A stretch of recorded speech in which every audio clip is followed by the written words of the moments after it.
Some of you would know that I worked at the OGS for a number of years, took an early retirement, and joined Laurentian in 2001. Been working mostly on greenstones and a little bit on terrain subdivisions. So I got to be involved with the Craton-scale metal earth work. We hired David Mole straight out of Australia to do the work. So in this talk, we'll look at the basics of the lutetium hafnium system, the oxygen system.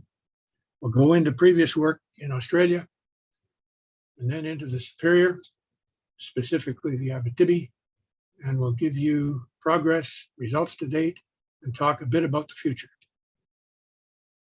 So to do all this, here we've got epsilon hafnium going from negative numbers up to a +8.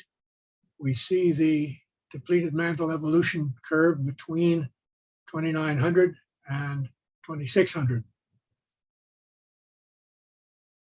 When looking at using isotopes to look at shield history, we can either go with samarium neodymium, which is done on whole rocks, or do lutetium hafnium on zircons, which is what we've done. And typically, young mantle-derived crust will have a epsilon hafnium of greater than 0. Just a sec, fixing my, there we are. And that's what we fundamentally need to know. And the old crust has an epsilon hafnium less than 0. So, for example, we'd get a 2.85 in here, or perhaps down here. And when we do that, we want to look at what happens with respect to model ages. So here we've got a system at 2.85 that evolves within the crust along this lutetium hafnium line to this point at 2.60. The source had an age, a uranium lead age of 2850, model age of 2850. We evolved along the black arrow, and we then see a uranium lead age of 2600, a model age of 2850, and we can talk in terms of a crustal residence age. In other words, the time span between the age of the source and the age of the material that we dated. Looking at oxygen, we express that in terms of delta 18 oxygen relative to standard mean ocean water. The mantle zircon field is outlined in red here, and we're looking at it relative to time.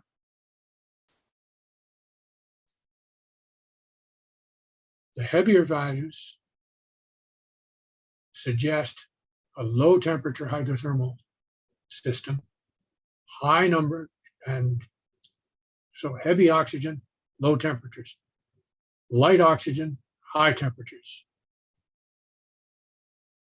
As we can see here, high temperature system, mantle system, low temperature.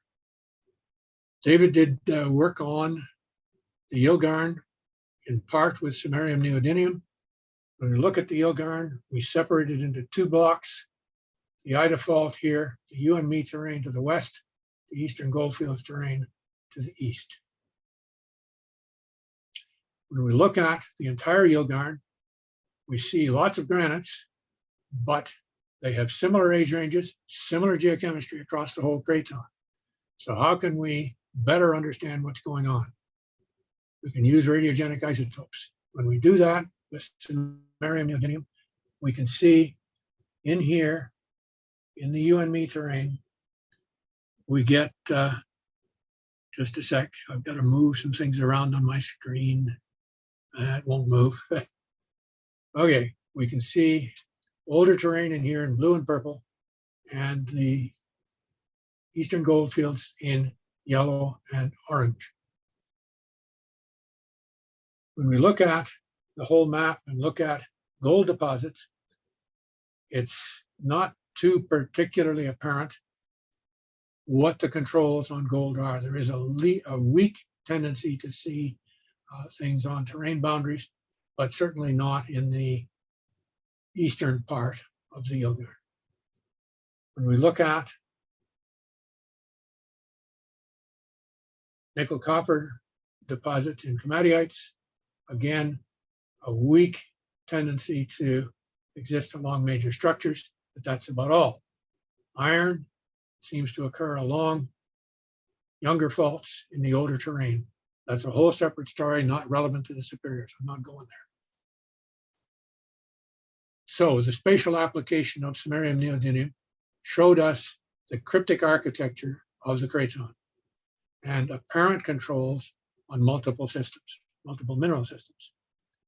So crustal architecture done with isotopes helps us understand why deposits are where they are. So what controls the location of 2,9 and 2,7 komatiites in the Yilgarn? Can isotopic mapping help? David did this with lutetium hafnium, and he did hafnium isotope time slice mapping, where the hafnium isotope data is grouped and mapped based on the age of its host zircon. The result is seeing crustal architecture through time. He did a 2.9 time slice. You can see it here with old values and a weak tendency for the higher Mg komatiites with the bigger dots to lie on terrain boundaries. 2.7 time slice, when we look at it in terms of MgO content of the komatiites, the big dots are high MgO, small dots, low MgO. We can see that the high MgO occurrences occur along a terrain boundary. Okay, with that as background, we started work on the Superior. This plot shows all the zircon data available for the whole Craton. We divided the Craton up into quadrants, and looking at the first quadrant, which is the Abitibi at a large scale, it's done. The second quadrant, the Wawa and various other terrains, is underway. The northwest quadrant is slated for 21 and 22. And yes, I want to have you look at this Abitibi map and to remember that material older than 2.75 is found at Urbain-Bari, in Chibougamau, and at Matagami. And beyond that, we see 6 volcanic episodes, all color-coded on here, between 2750 and 2700 in round numbers, 2 ages of successor basins. And the Abitibi has its reputation to be rich in VMS, rich in gold, and juvenile isotopical. So looking at that first quadrant, everything's done. The results are published as of 3 weeks ago in a Precambrian research article from which the following slides have been abstracted. So we did about 8,500 analyses on 160 samples. We used a zircon geochron that existed. We did oxygen, hafnium, and trace elements in zircon. So here is the hafnium data. Here is the mantle evolution curve between 3,100 and 2,600. In the Craton as a whole, the major hafnium reservoirs are the western part at 3.2, the Opatica at 3.1, and the Wawa at 2.9. We can see the Abitibi data in green. We see the Opatica data in red.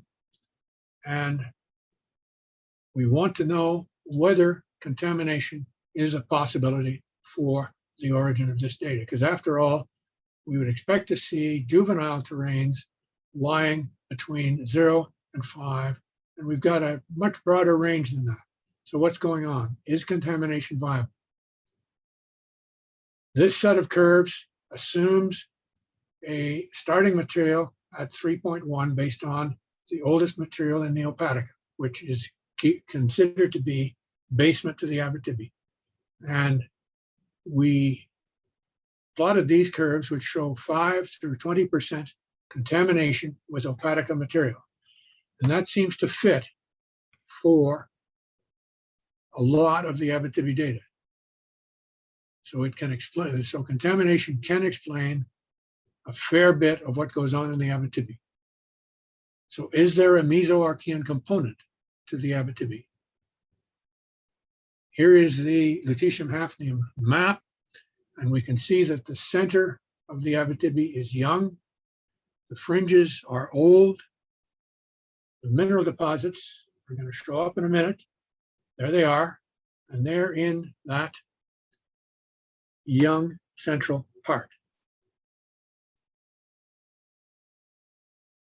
So both VMS and nickel-copper PGEs are in relatively juvenile crust. Orogenic gold seems to be concentrated on the fringes of that central zone. Looking at oxygen, we can see we're plotting against time from 2.9 to 2.6. We can see the mantle field from here to here, and same color coding, so the Abitibi is green, and this purple line is a moving average through the oxygen data. And what do we see? We see that the oxygen data is young in the center, older on the fringes of the Abitibi. The mineral deposits correlate with the light oxygen. A few of them correlate with heavier oxygen. We next looked at various trace elements in the zircons themselves. We looked at this parameter, europium and yttrium, to get at magma hydration. We did oxygen fugacity, and we did this environmental piece here. Okay, using oxygen fugacity, we used the method of Laux. We measured uranium, titanium, and cerium in the zircons, and this is what we saw. We see, here's 2700 right there. We saw a major increase at 2695 in the Abitibi data. This correlates with what we see in the hafnium and the oxygen. Together, those three data sets suggest a major tectonothermal transition at 2695. Going to FMQ now,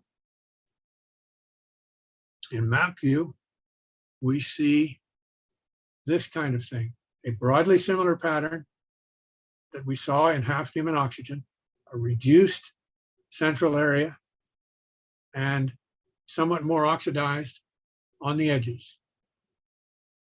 Highly mineralized areas appear to be more oxidized.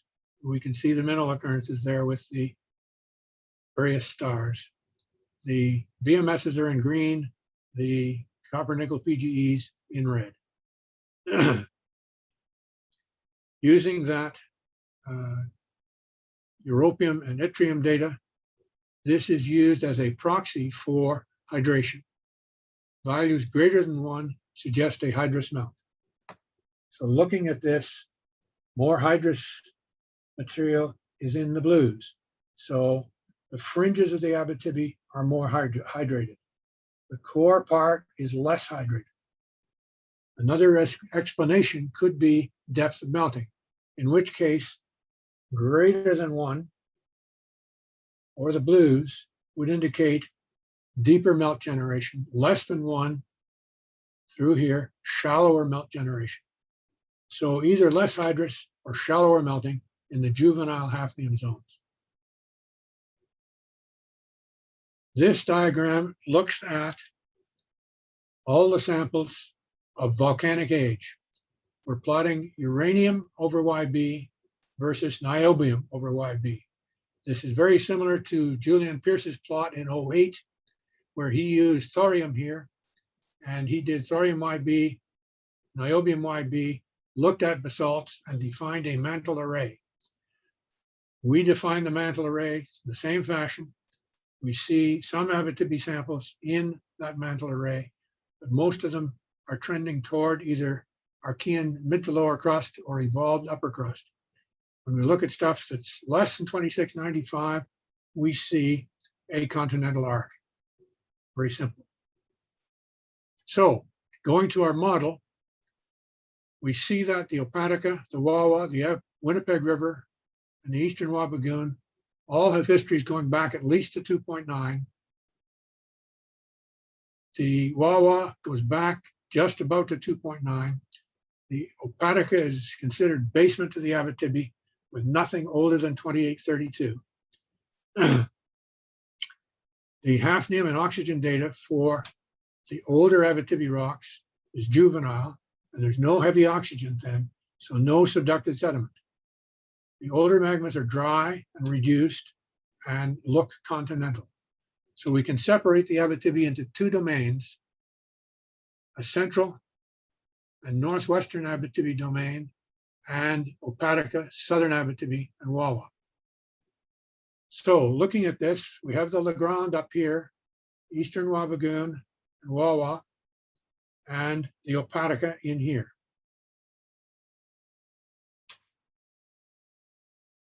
We see a history going back to 3 billion in the Eastern Wabigoon, a history going back to 2.9 in the Wawa area.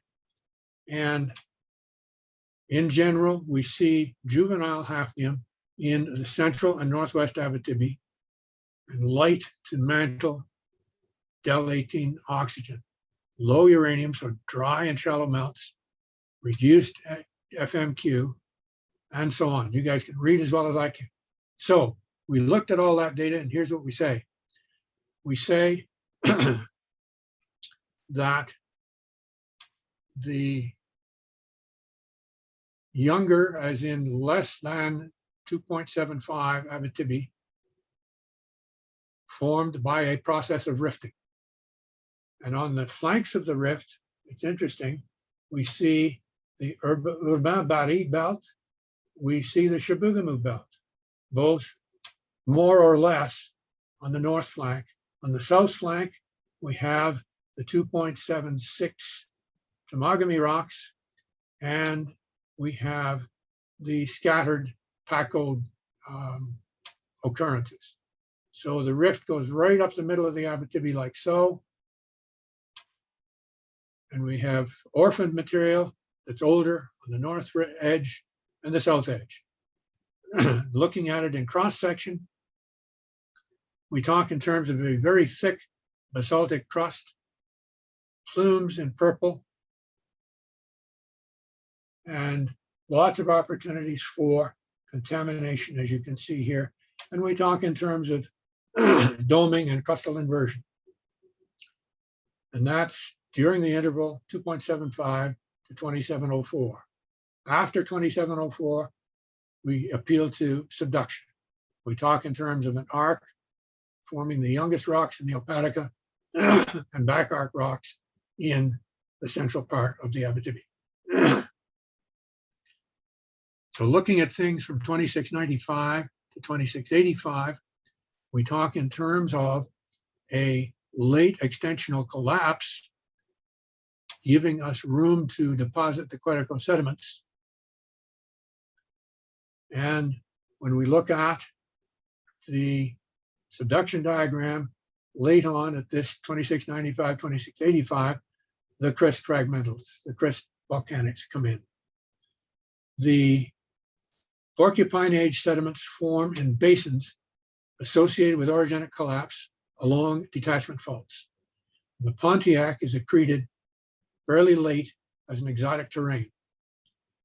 So we have now both at 2685 to 2670, we see the Quetico, we see the Pontiac accreted, and we talk late on of collision with the Minnesota River Valley terrain. So the covariation of the data sets that we've shown you suggest reworking of thick basaltic crust. The lack of recycling is seen in the absence of enriched slab signatures in the Archean plumes. Most features that we see can be explained by within crust reworking and drip tectonics. And all of this is consistent with something that I realized as I prepared to talk, that we have shallow water stromatolites on the north and south margins of the Abitibi and nowhere else within the Abitibi. Going ahead from what we've done with the Abitibi, in stage 2, we'll look at the southwestern Superior, which you see laid out for you here. And the aim is to go through about 220 samples. We've got complete data on about a third. We've got incomplete data on another third, and we're proceeding. There is a data gap through here in the Wawa Quetico area, and David and I filled that in 2019 with road-based fieldwork. What else do I want to say about this one? Yeah, we collected 85 samples in that road-based fieldwork, 20 volcanics and 65 granitoids. That work is going to be used in a PhD directed toward filling in the blank spots in the Abitibi, looking carefully at the older material and looking carefully at the Quetico and the area down around Cobalt. So that is going to be done by a PhD student, Christine Nemoen, who arrived a year ago, fresh from Norway. And she's going to work away using much the same techniques, but she will be adding in the use of sulfur isotopes. The areas she's going to concentrate on are shown in the boxes here. The new sampling is complete in the Wawa area. The area near Cobalt is a big blank. Quetico is a big blank. We need more on the Opatica in particular. So the southeast quadrant is out. Southwest is ongoing. And you can see the details on that here. And we've started sample selection for the northwestern Superior Craton. So in sum, quadrant 1 is done and written up. Quadrant 2 is well along. And those results from that first quadrant suggest a time-space connection between hafnium, oxygen, and trace element data on the zircons.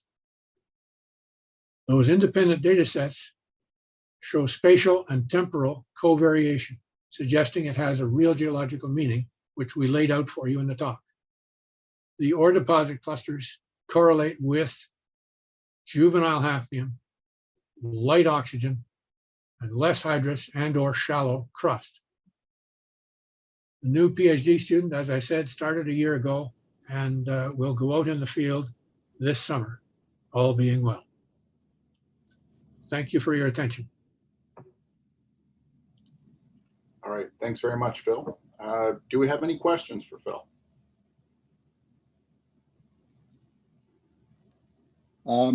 May I say a word?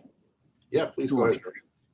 Okay, so Phil, just to make sure that you coordinate with the gold fluid window student Adrian and with the Dinkham and Caldemet regarding the Quetico and the sulfur isotopes, so that there's no duplication of the work that is planned in this thematic study. No, George, I'll need to talk with you, and we'll sort all that out. Yeah. We are preoccupied with the Laurentian restructuring right now, but I am doing tentative planning with respect to this summer in the next 2-3 weeks. No, it's okay. It's just that part of the gold fluid window thematic that Cal and Doug are running includes the multiple sulfur isotopes as well in the Quetico. So we should just make sure we don't overlap there. Well, yeah, for sure. For sure. So we'll talk. George, Yep. Both Doug Tinkham's involved in both of those too, so there's a lot of overlap. Okay. Good. I feel it's Jacob Hanley here. I had a question. You go with it. Yeah, I had a question about the oxygen isotope and oxygen fugacity data. It's fascinating. Do you have any comments on what might be triggering that excursion to higher FO2? Is it related to contamination in those younger rocks? I don't think so, because I think we're seeing contamination through the evolution of the Abitibi as a whole. I think it's more a function of what goes on when you get those late granitic melts. Okay, thank you. Time for one more question if there's one out there. I've got one, Ross. It's Matt. Go ahead, Matt. I'm just wondering why, you know, the work at the Yilgarn and you know, everything is kind of parallel. So the isotopic zonation is parallel to the breaks and belts, so to speak. Whereas what we're seeing in the Abitibi there so far, they seem to sort of, you know, they're perpendicular almost. Maybe that's just the way it gets contoured, and or maybe we don't have enough samples. But I was just wondering what fundamentally you guys think is controlling that. Well, let me pull up a slide. I anticipated a similar question, and let me pull up, if I can get this damn machine to behave itself. I lecture regularly with this stuff and don't have problems, and then here we are today. Much pressure, Phil. Yeah, basically though, what we see is less juvenile results on the Tisdale and stuff slightly older than the Tisdale. And we're not sure what's going on there. And that's one of the reasons that Christine will be out there doing things.